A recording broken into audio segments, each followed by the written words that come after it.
अच्छा जी। यहाँ पर हमारे पास जो केस था उसमें ये था कि हमारे पास एक जीन की दो वैल्यूज थी। एक हमारे पास डोमिनेंट एलील थी, एक हमारे पास recessive allele.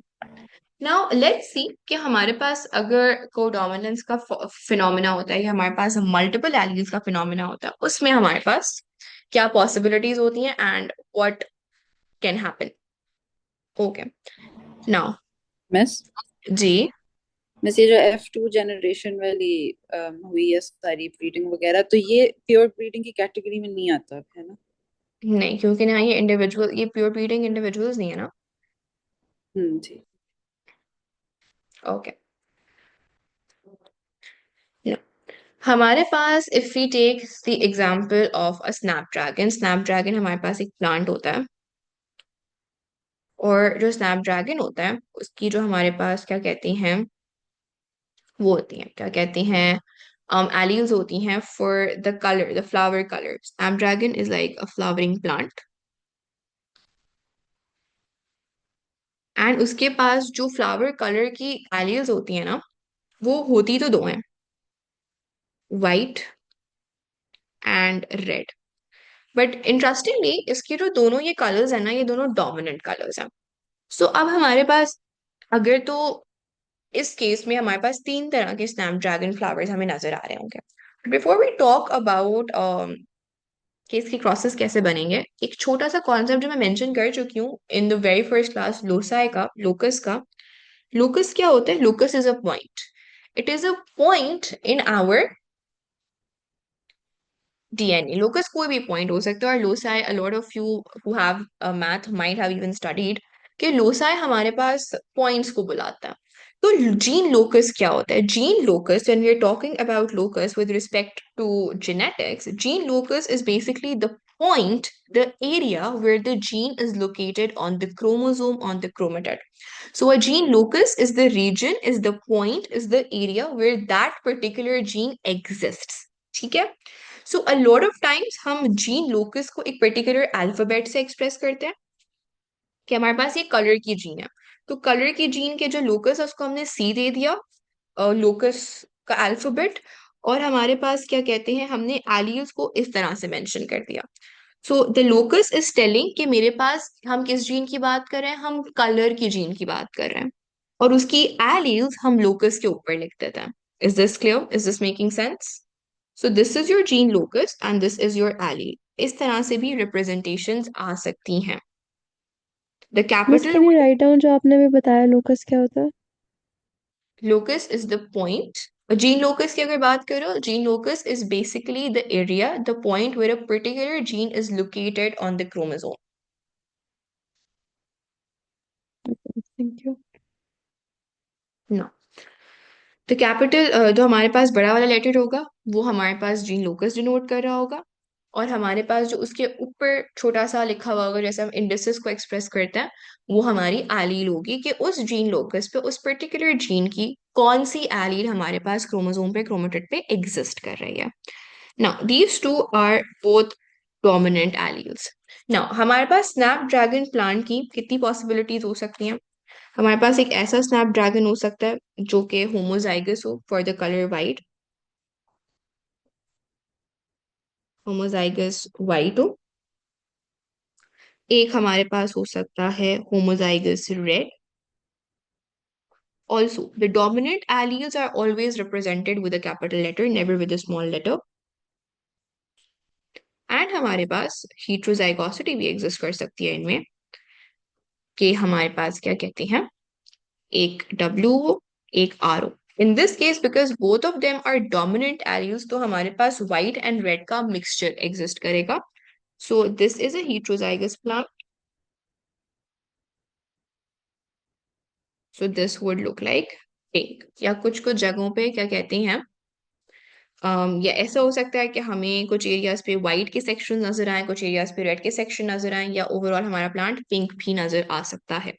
So these are the three possibilities of a snapdragon. अब अगर आप इसको प्रोसेस के थ्रू अंडरस्टैंड करें, सो लेट्स टेक, हम होमोजाइगस प्लांट से स्टार्ट करते हैं। होमोजाइगस वाइट और होमोजाइगस रेड लेते हैं। हमारे पास, मैं एक होमोजाइगस वाइट ले रही हूँ and I am crossing this with a homozygous red. So ये क्या हो गया, ये हमारे पास पेरेंटल जीनोटाइप हो गया। अगर हम पेरेंटल फिनोटाइप लिखें, so this is white crossing with red. अच्छा जी, अब हमारे पास म्यूसिस होगा। म्यूसिस में हमारे पास सेपरेशन ऑफ होमोलोगस पेयर हो जाएगी, बाइवेलेंट सेपरेट कर जाएगा, सो म्यूसिस हुआ। सो हमारे पास these are your gametes।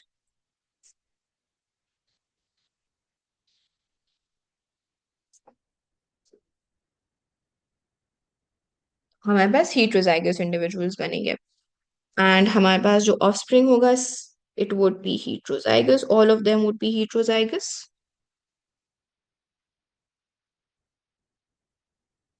yes, this is codominance। codominance हमेशा हमारे पास तब होती है जब हमारे पास दोनों एलील्स डोमिनेंट हो। डोमिनेंट एलील हमेशा एक्सप्रेस करेगी, ठीक है। हमारे पास dominant allele as a homozygous भी एक्सप्रेस करेगी और heterozygous भी एक्सप्रेस करेगी। तो हमारे पास अब यहाँ पर दोनों एलील्स क्योंकि डोमिनेंट है, कोई भी रिसेसिव नहीं है, तो दोनों ही एक्सप्रेस कर रही होंगी अपने आप को। तो in this case the flower would look pink.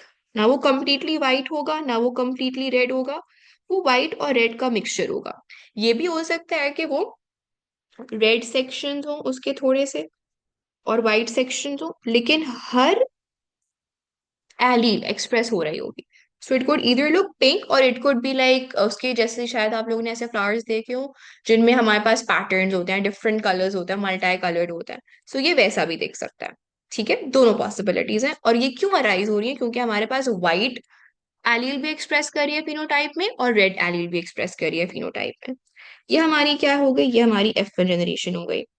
अगर हम इन हेट्रोजाइगस F1 जनरेशन का आपस में क्रॉस बनाएं, यानी कि हम heterozygous प्लांट को आपस में क्रॉस करें, तो CWR, CW and CR, इसके क्या हमारे पास गमीज बनेंगे, we would have a CW, we would have a CR, we would have a CW and we would have CR। now CW, CW, CWCR, CWCR and CR and CR. What do we have? We have homozygous white, we have two heterozygous pink, and we have homozygous red। तो हमारे पास 1:2:1 का ratio आ रहा है। Is this clear? Any questions about this? Codominant समझ आ गया? तो this is your F2 generation of the snapdragon plant.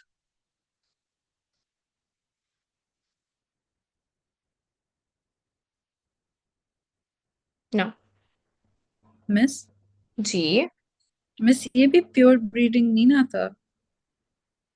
नहीं ये भी प्योर ब्रीडिंग नहीं था। ठीक है। ओके, ना हमारे पास, अब हम बात करते हैं मल्टीपल एलील्स की।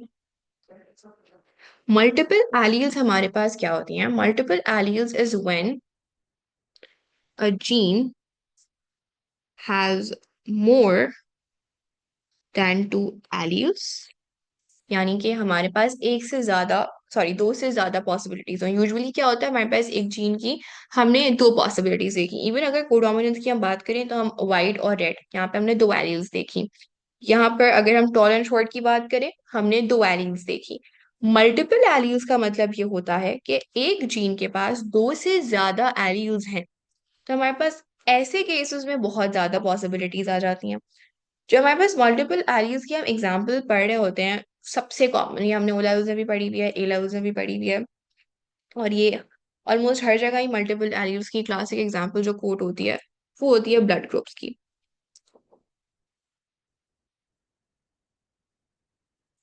ना, हमारे पास अगेन ब्लड ग्रुप्स को भी हम locus of the blood group से एक्सप्रेस करते हैं। ब्लड ग्रुप का लोकस का एक कन्वेंशन है, you need to follow that convention, कि ब्लड ग्रुप का जो लोकस होता है it is always denoted, it is always expressed with the letter I, with the capital letter I. और हमारे पास इस लोकस पे की तीन एलील्स हो सकती हैं, ब्लड ग्रुप की तीन एलील्स हो सकती हैं। आई के साथ ए, आई के साथ ई, एंड आई के ऊपर हमारे एलील ओ। नाउ ये दोनों हमारे पास A and B are your dominant alleles. A and B would always express themselves, regardless if the individual is homozygous or it is heterozygous. And हमारे पास जो O है, that is recessive. Now, हमारे पास क्या क्या पॉसिबिलिटीज हो सकती हैं ब्लड ग्रुप में? हमारे पास बहुत सारी पॉसिबिलिटीज हो सकती हैं, जिन्होंने बहुत सारी भी नहीं, बट हमारे पास जितनी भी पॉसिबिलिटीज हैं, let's write them down now. The possibilities of genotypes in blood groups. ना, हमारे पास जीनोटाइप्स क्या क्या बन सकते हैं? हमारे पास एक ये बन सकता है कि आई ए एंड आई है, I A and I O.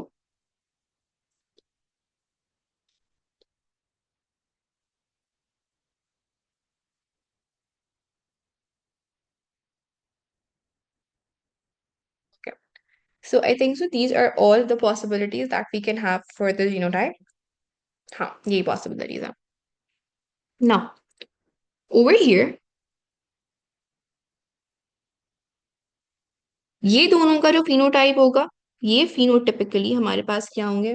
These would be your,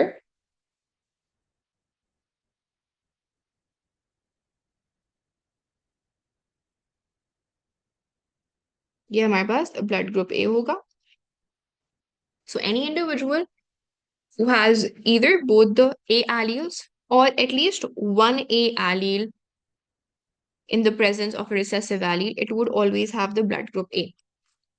जब हम बात करते हैं क्या कहते हैं इसकी, ब्लड ग्रुप बी की, तो ब्लड ग्रुप बी या तो होमोजाइगस बी हो सकता है पेरेंट, या फिर हमारे पास हीट्रोजाइगस बी की क्या पॉसिबिलिटी है कि एक एलील हमारे पास डोमिनेंट बी की हो और एक रिसेसिव ओ की हो। So blood group B. Now because A and B both are dominant alleles, ये हमारे पास हो जाएगा blood group A B.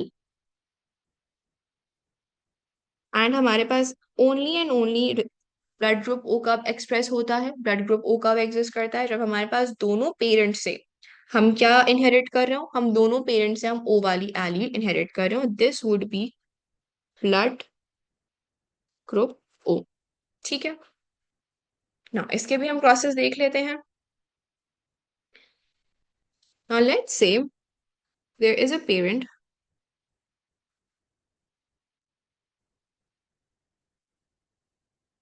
and this is a parent.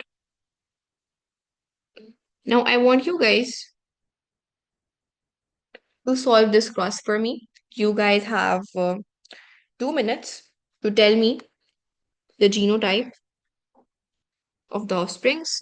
Turn your direct messages towards me, everyone पे कोई भी नहीं भेजेगा। You need to tell me अभी मैंने मुताहर बोला, everyone पे नहीं भेजना। अच्छा जी। Now because Mutahar has done the job for all of us, so हम जल्दी से लिख लेते हैं। So A would, मैं पूरी वो क्रॉस नहीं बना रही, we're gonna do it जल्दी से। A B आ सकता है हमारे पास, बल्कि मैं लोसाई क्या इस फॉर्म में लिख देती हूँ। और हमारे पास क्या आ सकता है? हमारे पास ये O आ सकता है, हमारे पास this can happen, एंड हमारे पास this can happen. So this is your AB blood group, this is your A blood group, this is your B blood group, and this is your O blood group.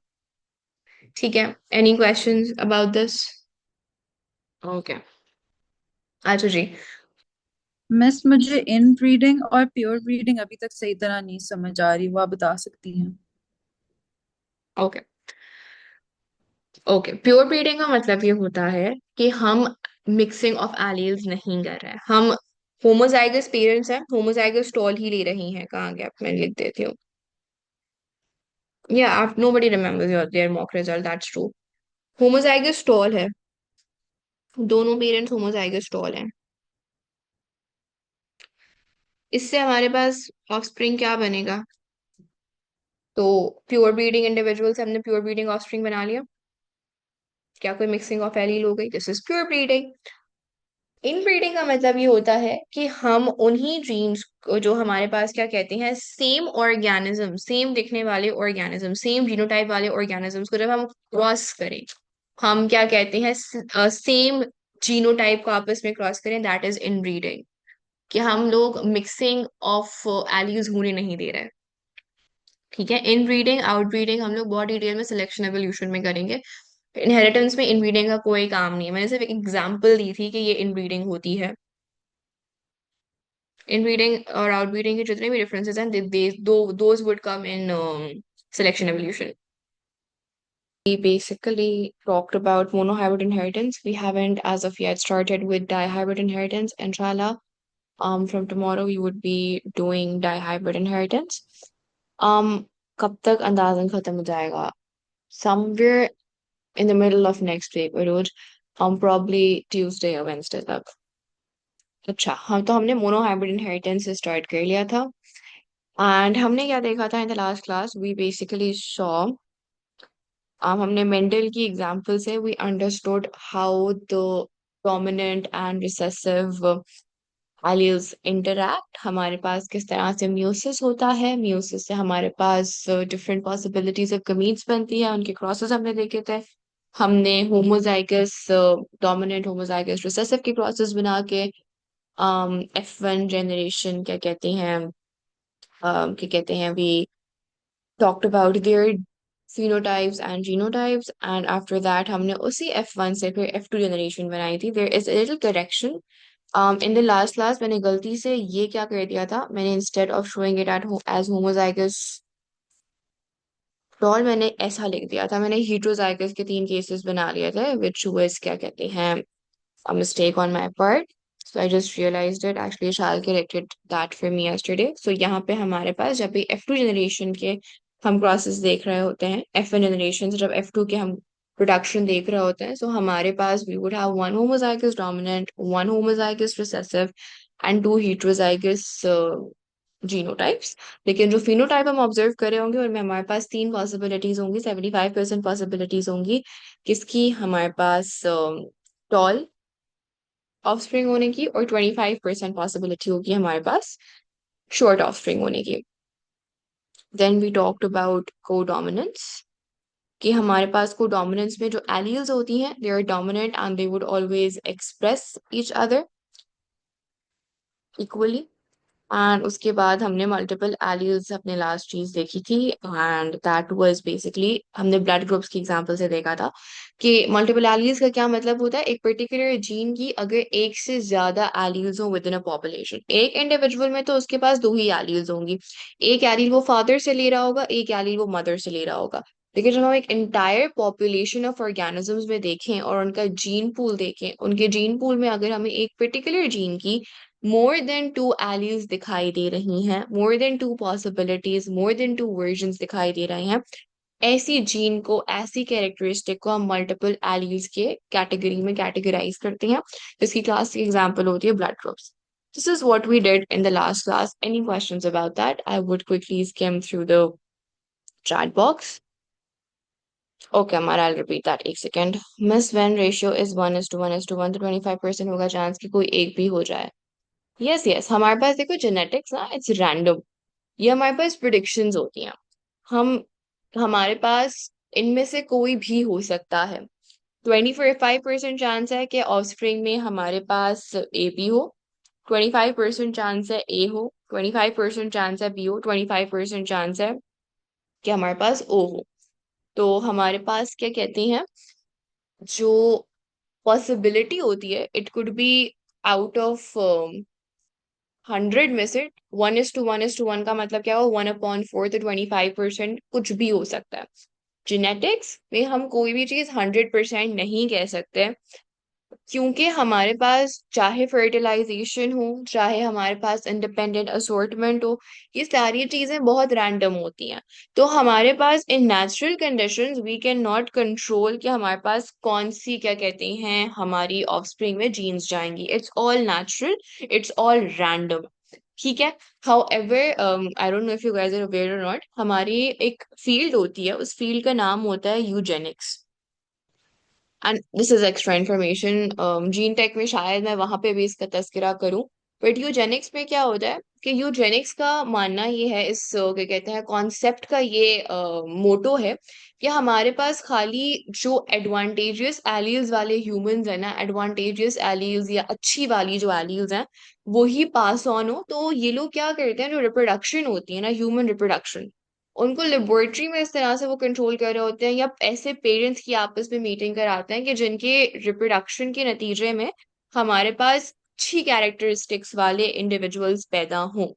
सो यूजेनिक्स का मानना ये होता है, इस पूरे के कहते हैं ग्रुप ऑफ पीपल का, या इस पूरी जो भी मूवमेंट है उसका मानना ये होता है that only individuals who have the advantageous or the dominant or the preferred alleles they should mate, and they should make advantageous and preferred offsprings. तो हमारे पास only if we're controlling reproduction, only if we're controlling genetics, can we have a more better क्या कहते हैं confirmation के ये हो। और उसमें भी हमारे पास 100% कोई भी चीज इंसान कंट्रोल नहीं कर सकता। हमेशा कोई ना कोई गुंजाइश, पॉसिबिलिटी की, प्रोबेबिलिटी की, एरर की आ सकती है। बट नेचुरल इन्वायरमेंट में तो खैर कोई भी कंट्रोल नहीं होता, बहुत रैंडम होता है। बट अगर लेबोरेटरी में वी आर फ्यूजिंग गमीज और we are making test tube babies, वहां पर हम फिर कंट्रोल कर सकते हैं कि हमारे पास जो बेबी बन रहा है, जो ऑफस्प्रिंग बन रहा है, उसके पास कौन सी वाली जीन जा रही हो। Otherwise, under natural circumstances, it is all a game of probability and randomness. अच्छा, I'll quickly repeat multiple alleles. अच्छा, हमारे पास यूजुअली क्या होता है, हमारा कोई भी जीन होती है, उसकी दो पॉसिबिलिटीज होती हैं, दो एलील्स होती हैं, दो वर्जन्स होता है। तो हमारे पास क्या कहते हैं, या तो डोमिनेंट एलील होगी या रिसेसिव एलील होगी। सो जीन का जो एलील होता है ना, एलील का मतलब ये होता है कि हमारे पास वेराइटी या version of a gene. For example, अगर हम हाइट की जीन की बात करें तो हमारे पास या तो टॉल एलील होगी या शॉर्ट एलील होगी, बीच में हमारे पास कोई तीसरी टाइप एग्जिस्ट नहीं करती हाइट की एलील के लिए। सो एक जीन की अगर हमारे पास दो वेराइटी हैं, दो वर्जन हैं, दो एलील्स हैं, तो वो एक मल्टीपल एलील का केस नहीं है। हाउएवर, अगर हमारे पास एक जीन है और हम उस जीन की क्या कहते हैं हर बहुत सारे लोगों के सैंपल्स लें, डीएनए सैंपल्स लें, और हम देखें कि हमारे पास एक पॉपुलेशन में एक पर्टिकुलर जीन की कितनी वेराइटीज हैं। वो हम कैसे देखेंगे, वो हम डिफरेंट ऑर्गेनिजम्स का जीन ओके कहते हैं जीन डेटा कलेक्ट करके, जेनेटिक इंफॉर्मेशन कलेक्ट करके जब हम उसका एनालिसिस करेंगे, और अगर उस एनालिसिस में हम देखें कि इंसानों में ब्लड ग्रुप की फॉर एग्जांपल दो जीन्स नहीं बल्कि तीन जीन्स एग्जिस्ट करती हैं, तीन एलील्स एग्जिस्ट करती हैं, ब्लड ग्रुप जीन के तीन वर्जन्स, तीन वेराइटीज एग्जिस्ट करती हैं, A B and O. So in any gene where there are more than two alleles in a population, एक population का gene pool देखा और एक पर्टिकुलर जीन की हमें तीन वर्जन्स, चार वर्जन्स, पांच वर्जन्स मिले, सो ये मल्टीपल एलील का केस है। ठीक है। ये हम बात करें पूरी पॉपुलेशन की, पॉपुलेशन में मिलियंस ऑफ ऑर्गेनिजम्स हो सकता है। मिलियंस ऑफ ऑर्गेनिजम्स से जब हमने एक पर्टिकुलर जीन की इंफॉर्मेशन निकाली तो हमें एक जीन की अगर दो से ज्यादा पॉसिबिलिटीज दिखाई दे रही हैं, दो से ज्यादा वर्जन्स दिखाई दे रहे हैं, तो उस जीन की मल्टीपल एलील्स हैं। हाउएवर, अगर हम एक इंडिविजुअल की बात करें, एक इंडिविजुअल का जीन अगर हम देखेंगे, जेनेटिक इंफॉर्मेशन देखेंगे, तो एक जीन की हमें दो एलील्स मिलती हैं, दो कॉपीज मिलती हैं। एक कॉपी हमें फादर की क्रोमोसोम से मिलती है, एक कॉपी मदर की क्रोमोसोम से मिलती है। So with in an individual तो हमारे पास हर जीन की दो कॉपीज होंगी, दो एलील्स होंगी। पर जब हम मल्टीपल एलील्स की बात करते हैं, तो हम एक इंडिविजुअल में नहीं कह रहे होते कि उसके पास एक जीन की तीन या चार एलील्स है, इंडिविजुअल के अंदर दो ही एलील्स होंगी। हम पूरी पॉपुलेशन में देख रहे होते हैं कि इस पूरी पॉपुलेशन में एक पर्टिकुलर जीन की कितनी वेराइटी एग्जिस्ट कर रही है। Is this now clear to Amar and to everyone? एक इंसान के अंदर एक ही क्या कहते हैं दो ही एलील्स होंगी, one from the father, one from the mother. But when we are seeing in an entire population, अगर जीन पूल में हमें दो से ज्यादा एलील्स किसी जीन की नजर आ रही है, तो वो फिर मल्टीपल एलील का केस हो जाता है। Case in point blood groups.